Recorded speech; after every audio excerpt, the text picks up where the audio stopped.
Alors, j'appelle Madame Rouloupiac, Nicole Rouloupiac, qui est architecte, ancienne directrice de l'École nationale supérieure de l'architecture de Toulouse, et qui a été architecte consultant de la MIC.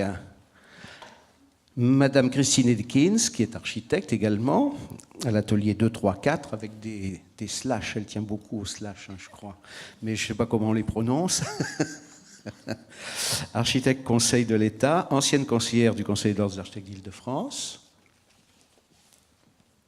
Voilà. Et puis, Madame Jodelle Zetlaoui-Léger, voilà, venez Madame, sociologue, urbaniste et professeur à l'École nationale supérieure d'architecture de Paris-La Villette. Bon, plus particulièrement, mais nous en parlerons dans un instant, sur la question du concours, pour lequel elle a fait l'année dernière une étude sous le pilotage de la mission. Alors, nous commencerons avec Madame Edkins,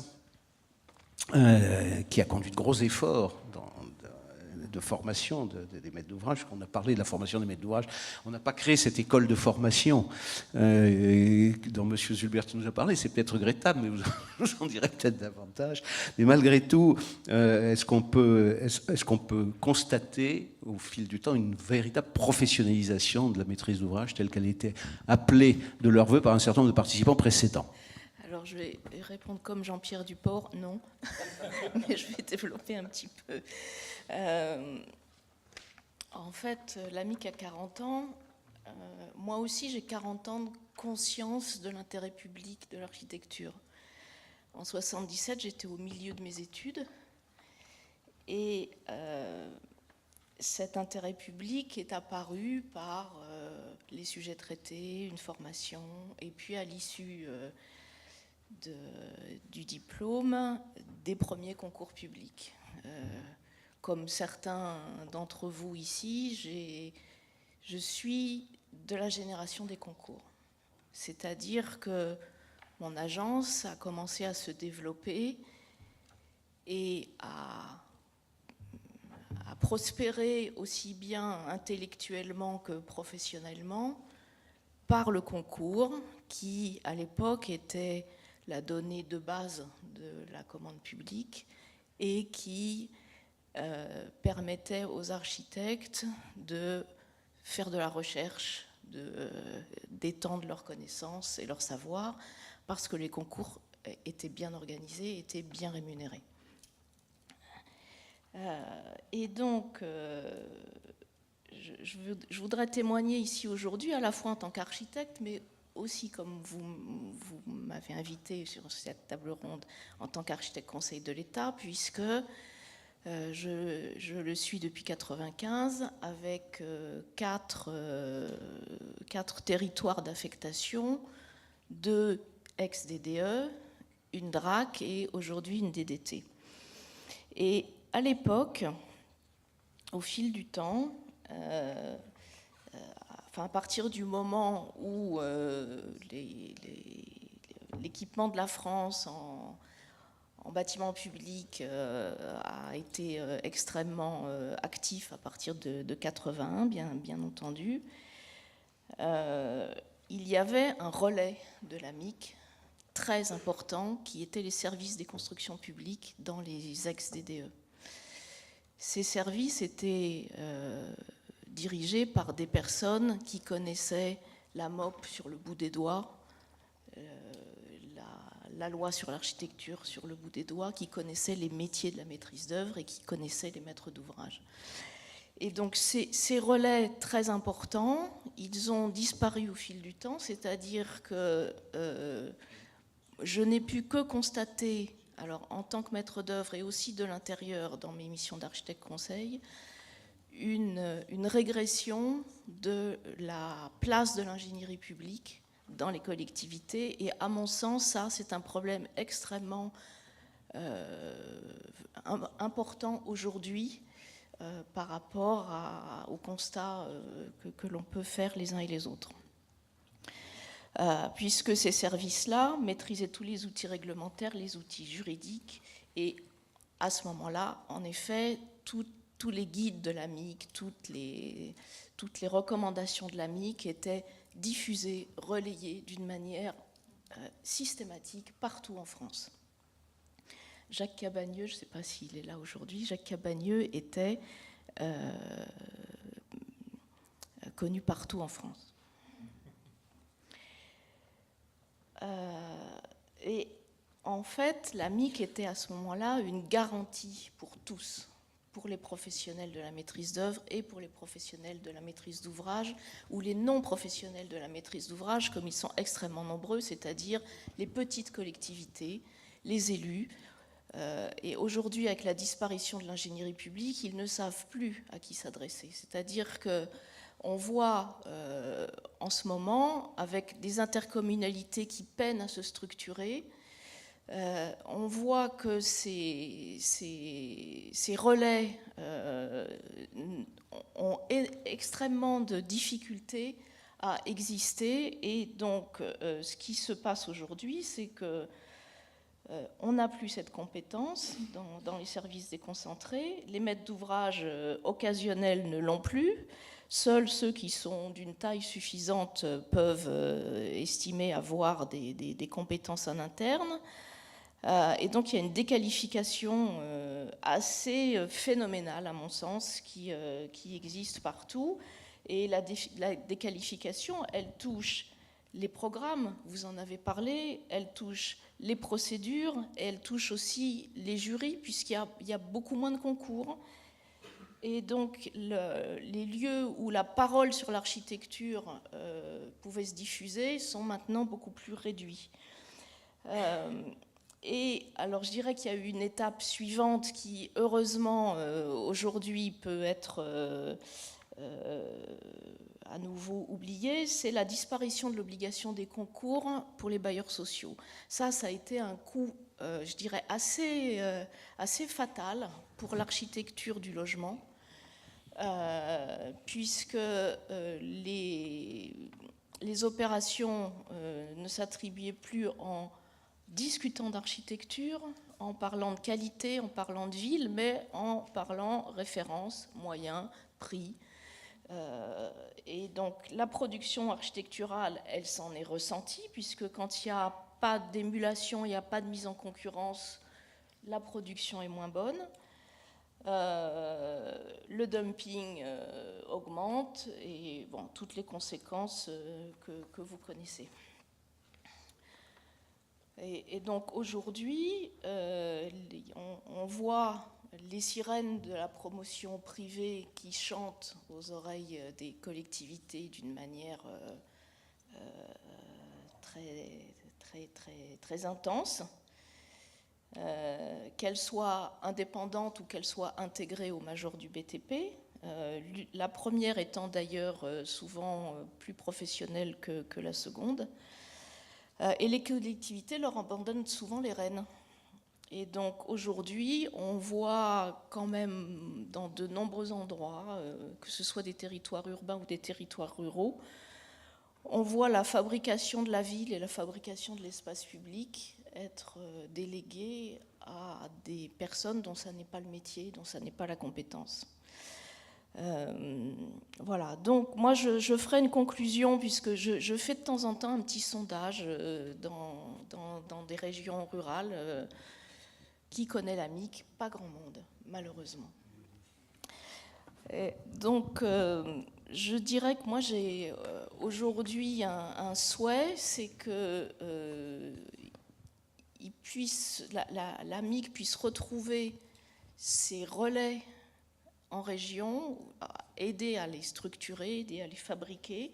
Je n'ai pas évidemment la solution, mais je pense que c'est un élément essentiel pour que la MIC puisse développer et proposer une nouvelle offre de services aux collectivités pour leur permettre de garder la main sur les territoires et sur leur devenir, et permettre que les architectes exercent le métier qu'ils ont appris dans les écoles complètement, c'est-à-dire en disposant de missions complètes qui seules permettent de faire valoir leurs compétences par des réalisations dont ils suivent les chantiers et contrôlent les coûts, et qu'ils puissent tenir la place sociale que leur déontologie leur a donnée et exercer pleinement leur mission de conseil. Voilà. Merci. Bon, Alors, le tableau est un peu sombre, hein, mais j'espère que nous allons nous y atteler, essayer de l'améliorer tout de même. Mais j'ai bien conscience, hein, je ne m'attendais pas à ce que vous nous disiez que la MIC était universellement connue dans toutes les communes de France et de Navarre, donc je le sais bien. Alors, je me tourne vers Nicole Rouloupiac. On va essayer de se rassurer un tout petit peu, hein, en parlant d'abord, d'une part, du rôle des architectes consultants de la MIC. Est-ce que ils ont peut-être un petit apport quand même, j'espère. Et puis, puisque vous avez dirigé une école d'architecture, quelle action aussi est possible vis-à-vis des futurs architectes pour les sensibiliser à l'importance du rôle futur de la maîtrise d'ouvrage et du programme? Merci. Alors, moi aussi, je fais partie des générations concours, mais ayant quelques années de plus que Christine, c'est au plan construction que je dois le démarrage de mon activité. Et je dirais que c'est aussi grâce à un architecte juré dans un concours, en l'occurrence c'était un architecte conseil que je ne connaissais pas encore, Claude Guizelin, que j'ai eu ma première commande. Donc voilà, je suis assez enthousiaste à la fois par rapport au rôle des architectes jurés dans les concours et par rapport à la jeunesse des architectes. Alors, architecte juré dans les concours, on a évoqué les obligations du maître d'ouvrage et sa responsabilité. Donc, en général, quand un maître d'ouvrage fait appel à la MIC, c'est qu'il en a ressenti le besoin.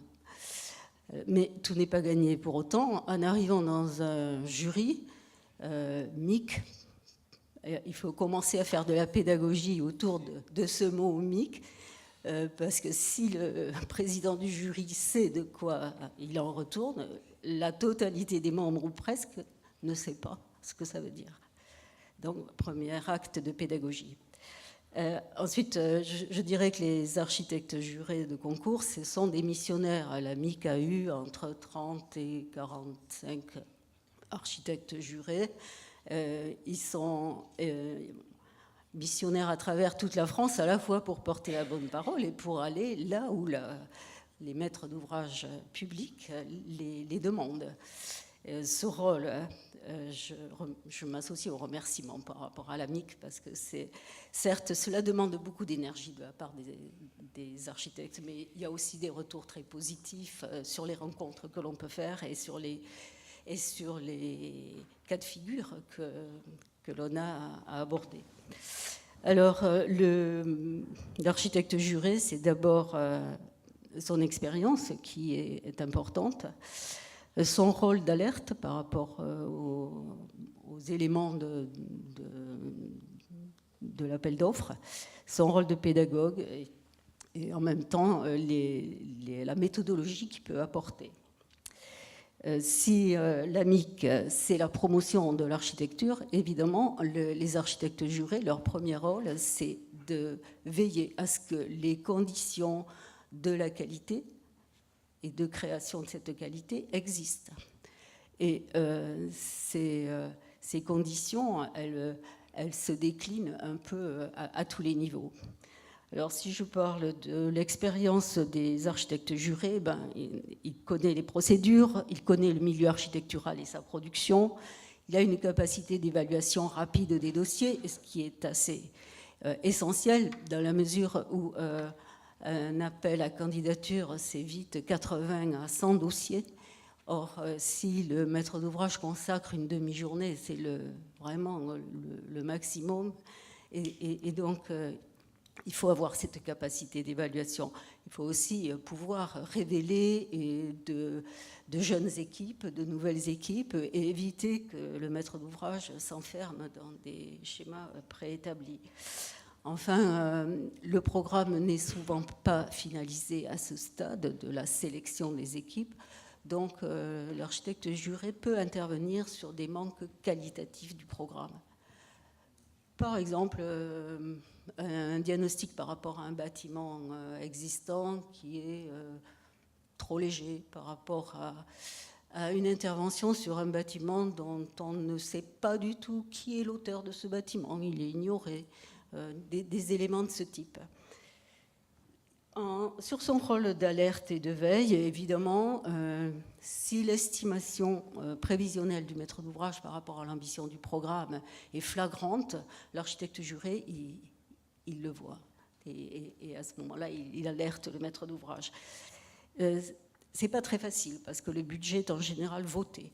Mais c'est dangereux de sous-évaluer une opération, parce qu'il faut bien se dire que les architectes qui vont répondre au concours ne vont pas se mettre d'emblée au-dessus de l'enveloppe. Donc, cela entraîne par la suite des difficultés pour revenir à quelque chose de tout à fait normal. Il intervient sur des indemnités qui seraient trop faibles par rapport aux prestations demandées aux concepteurs, sur des délais trop courts. On voit souvent des maîtres d'ouvrage qui n'imaginent pas que les architectes, c'est aussi des entreprises et qui mettent des rendus de concours fin août, par exemple, enfin, des dates tout à fait extravagantes. Bon. Sur la commission technique. La commission technique, elle veut toujours bien faire. Seulement, pour bien faire, elle découpe le problème en une diversité de paramètres. Et donc là, il y a vraiment un rôle pédagogique important à faire pour expliquer qu'un jury, c'est avant tout un débat. C'est pas avec des critères de pondération pour juger un projet qu'on peut arriver à une bonne solution. Il vaut mieux un projet qui a du souffle et qui a quelques défauts, je dis, plutôt qu'un projet bien moyen dans tous les cas et qui n'apportera pas à l'avenir une satisfaction suffisante. Enfin. Donc là, c'est pratiquement toutes les commissions techniques qui veulent mettre des critères. Le rôle est important. Enfin, sur le rôle de pédagogue, il faut expliquer souvent que quand l'indemnité est trop faible, qu'est-ce que ça représente une journée d'un architecte? Qu'est-ce que ça représente le coût d'une image 3D, d'une maquette? Et en général, les membres du jury ne soupçonnent pas. Enfin, évidemment, au niveau de la sélection des candidatures comme au niveau de la présentation des projets, l'architecte juré, il est là pour expliquer, donner à lire, faire comprendre une coupe, parce que c'est sur les coupes que l'on voit le mieux quelle est la qualité des espaces, faire sentir une dimension, je dirais, non mesurable dans les projets, et qui pourtant fait leur qualité, leur valeur d'usage, etc. Enfin, au niveau capacité de méthodologie, c'est pour arriver à un choix raisonné. L'architecte juré propose une méthode dans la sélection des dossiers de candidature avec l'ami qui avait mis en avant cette méthode des avocats pour défendre tel ou tel dossier. Enfin, bref. Et pour le choix du projet lauréat, c'est un peu la même chose. C'est une méthodologie que l'on propose aux membres du jury de manière à avancer de façon raisonnée, mais en ayant bien soin de donner la même attention à tous les projets, mais en faisant valoir où sont les choses les plus essentielles. Il y aurait beaucoup de choses. Oui, bien sûr. Mais il nous reste hélas peu de temps et il nous en reste hélas insuffisamment par rapport à ce que nous avions prévu pour Madame Zetlaoui-Léger. Il y avait, j'espère que je prononce pas trop mal votre nom, ça va. Il y avait plusieurs questions, alors je vais peut-être les ramasser compte tenu du temps disponible. Bon, enfin, une première partie concernait la démarche participative de programmation. Tout à l'heure, nous avons entendu M. Zulberti nous mettre un tout petit peu en garde contre le fait de trop écouter les utilisateurs. Bon, donc vous avez peut-être une petite idée sur ce point.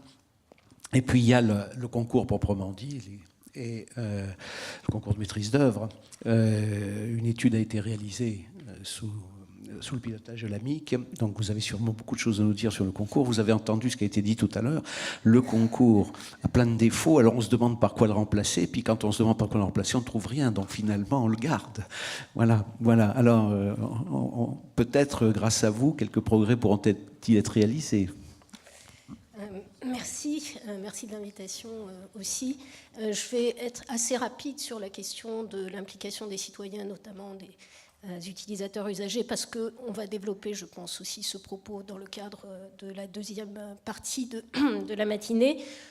Juste pour dire que, évidemment, c'est par le fait, par l'importance que l'AMIC a accordée à la programmation que, également, elle a sensibilisé les maîtres d'ouvrage à cette question de l'intégration des utilisateurs et des usagers dans les ingénieries de projet.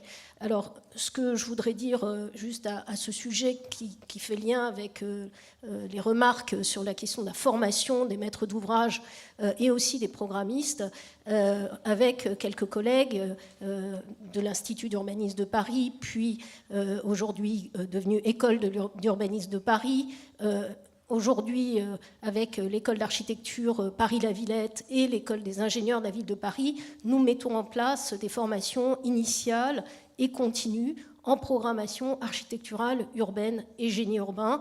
En formation continue, ça va ouvrir prochainement. Il y a une formation initiale en programmation urbaine à l'Institut d'urbanisme de Paris. Et au sein de l'école de la Villette, nous avons plusieurs enseignants, plusieurs ateliers qui sont très mobilisés sur ce sujet. Les écoles d'architecture, il est vrai, assez tardivement, se sont emparées de la question de la maîtrise d'ouvrage. Elles commencent à le faire véritablement, mais évidemment, cette formation à la maîtrise d'ouvrage dans les écoles d'architecture est fondamentale, compte tenu des différentes places et positions que peuvent prendre aujourd'hui les architectes dans le processus de projet. Et justement, aussi par rapport à cette question de la participation des utilisateurs et des usagers, évidemment que le piège, c'est de se retrouver face à cette liste de courses.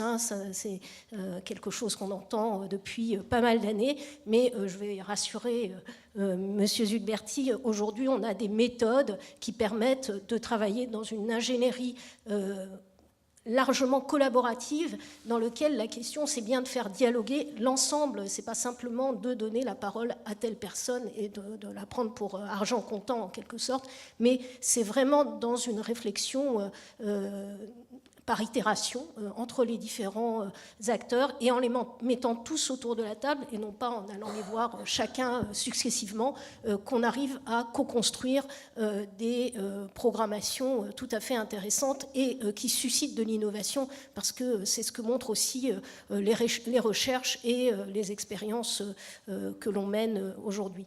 Alors, sur les concours, je vais vous présenter quelques résultats. Alors je suis désolée, ça va être un peu du zapping compte tenu du temps qui nous reste. J'espère surtout que ça va vous mettre en appétit, que de connaître et de pouvoir débattre dans d'autres occasions de ces résultats.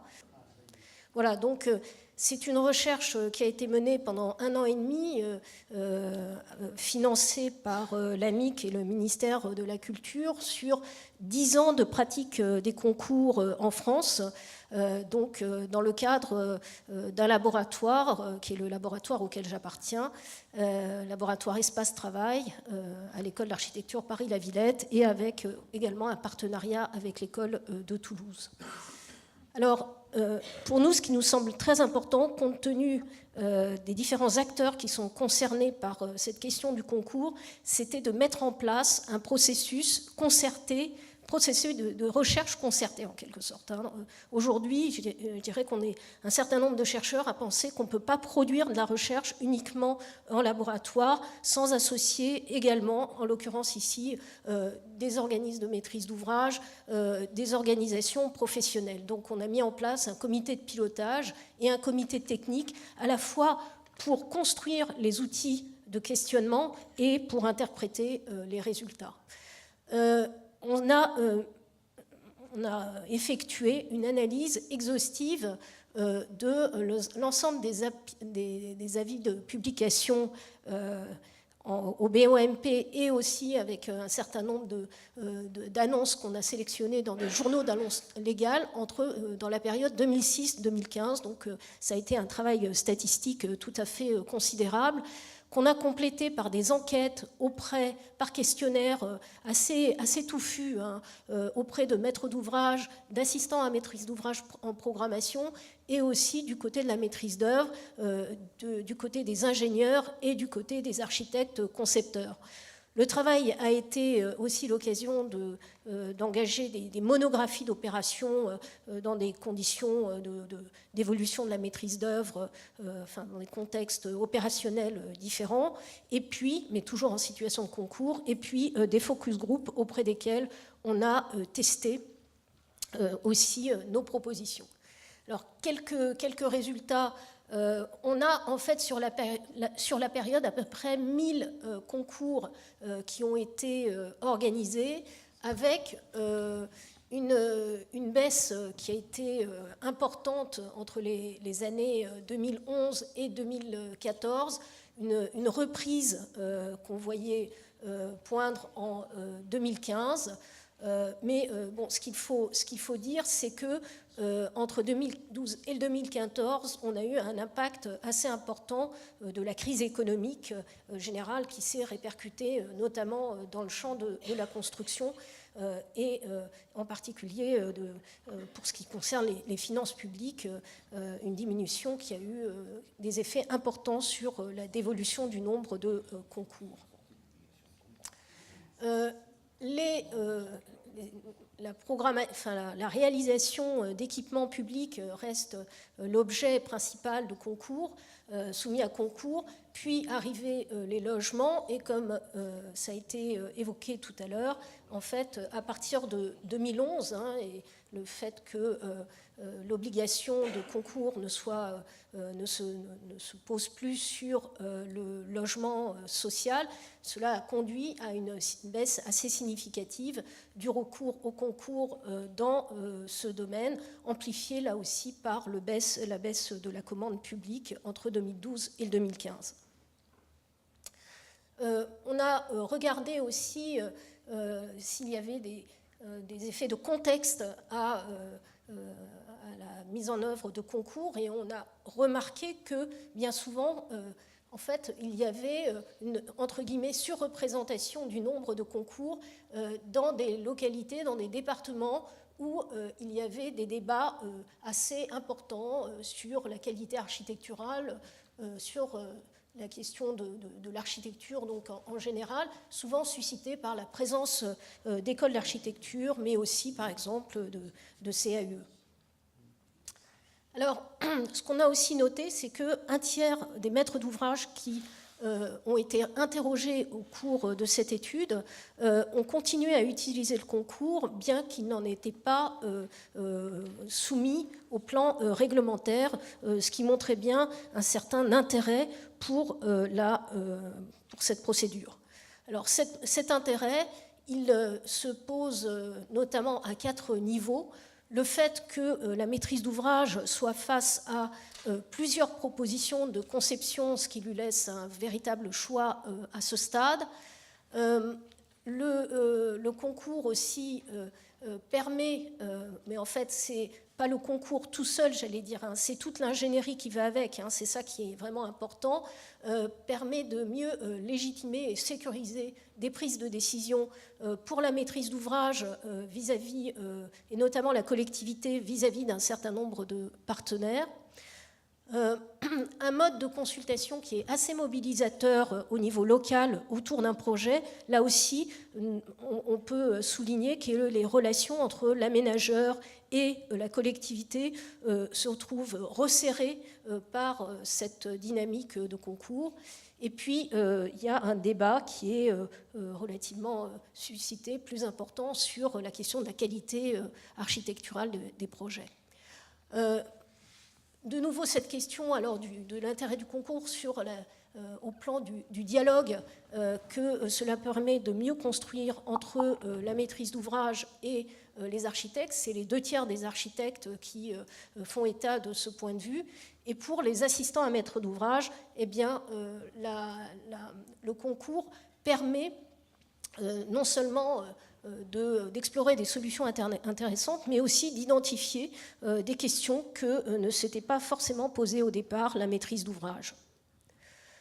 Alors, ce qu'on note aussi, et ça fait lien avec ce qui a été déjà énoncé ce matin, c'est que par l'adossement à la loi MOP, eh bien, les maîtres d'ouvrage, lorsqu'ils organisent des concours, bien sûr, identifient beaucoup mieux la nécessité d'une activité de programmation qui s'est largement systématisée, en tout cas dans le cadre de l'organisation de concours.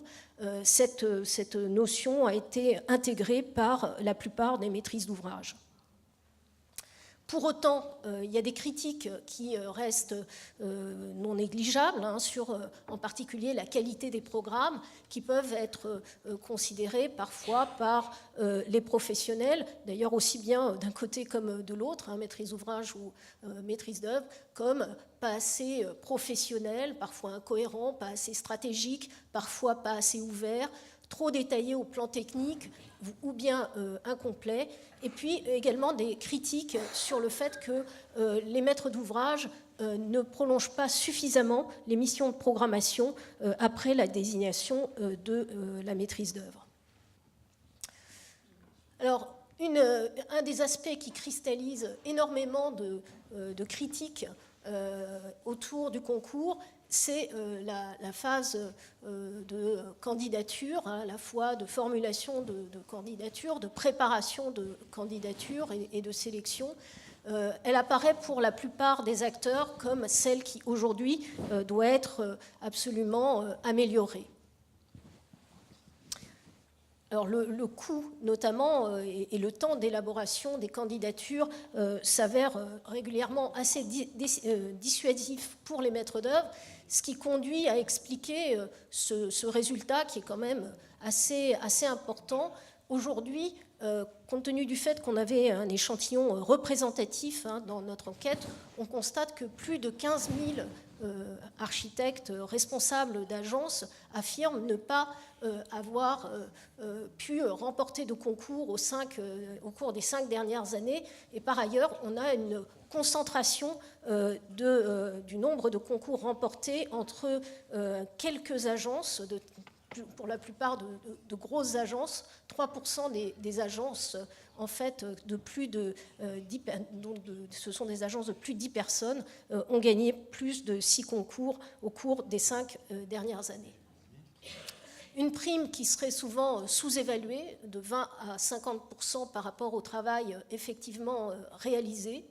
Des décalages fréquents entre le niveau de concours annoncé et puis les prestations qui sont véritablement demandées et qui sont réalisées par les équipes de maîtrise d'œuvre, et également des demandes de représentation numérique du mode de travail en BIM, qui est aujourd'hui des demandes qui ne sont pas très bien maîtrisées par les maîtrises d'ouvrage et qui peuvent être peu pertinentes. Sur le fonctionnement du jury, des jurys qui ne sont pas toujours suffisamment impliqués dans le travail, qui sont souvent trop courts, des enjeux fondamentaux de projet pas assez du coup discutés, et puis par ailleurs des résultats qui sont in fine pas forcément bien compris par les candidats, qui ont des sentiments, qui cultivent certains sentiments d'injustice, d'arbitraire, faute d'avoir véritablement des retours sur la façon dont leur travail a été apprécié. Donc on a aujourd'hui un concours qui favorise l'élaboration d'un programme et d'une progressivité des études de conception, mais qui est aussi traversé par des difficultés dans son organisation qui sont liées notamment à la recherche de sécurisation de la part de la maîtrise d'ouvrage, notamment qui ensuite amène à des programmes qui sont trop fermés, des surenchères de prestations, et qui finalement limitent un potentiel d'invention et d'innovation que tout le monde reconnaît, mais qui n'arrive pas toujours véritablement à se développer. Et puis cette phase de candidature qui est considérée comme lourde et complexe et sur lequel un travail est à engager. Merci.